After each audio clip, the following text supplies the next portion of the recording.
नमस्कार, मी आहे डॉक्टर प्रसन्न कासेगावकर आणि आपण करतोय ब्रेन की बातें.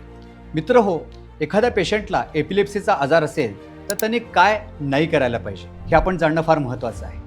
तर या व्यक्तींनी फक्त एक 4-5 गोष्टी करायच्या नाही आहेत आणि ती आता मी तुम्हाला सांगतोय. त्यातली पहिली गोष्ट आहे, अजिबात उपाशी राहायचं नाही.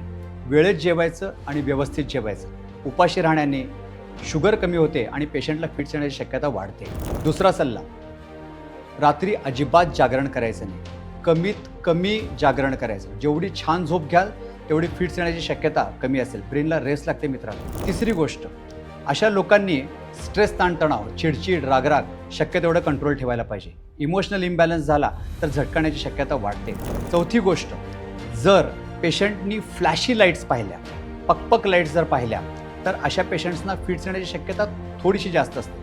त्याच्यामुळे जिथं खूप साऱ्या फ्लॅशी लाईट्स आहेत, एखादी वरात आहे, तिथं थोडं जायचं टाळा. पाचवी गोष्ट म्हणजे हायपर व्हेंटिलेशन, जिथं श्वास खूप जोरात घेतला जातो, म्हणजे खूप दमण्याच्या ॲक्टिव्हिटी थोड्याशा टाळायच्या. किंवा योगाचे काही प्रकार जसे कपालभाती हे तुम्ही थोडंसं टाळायला हवं. कारण कार्बन डायऑक्साईडची लेवल कमी झाली शरीरातली तर पेशंटना फिट्स येऊ शकतात. हे सोडून तुम्ही काय करू शकता?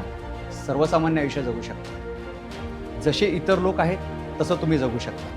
तर एपिलेप्सीच्या लोकांनी एवढ्या गोष्टींची काळजी घेतली आणि गोळ्या व्यवस्थित घेतल्या तर त्यांचा फिट्सचा कंट्रोल खूप छान राहतो. या छोट्या छोट्या गोष्टी लक्षात ठेवा आणि स्वतःची काळजी घ्या. नमस्कार.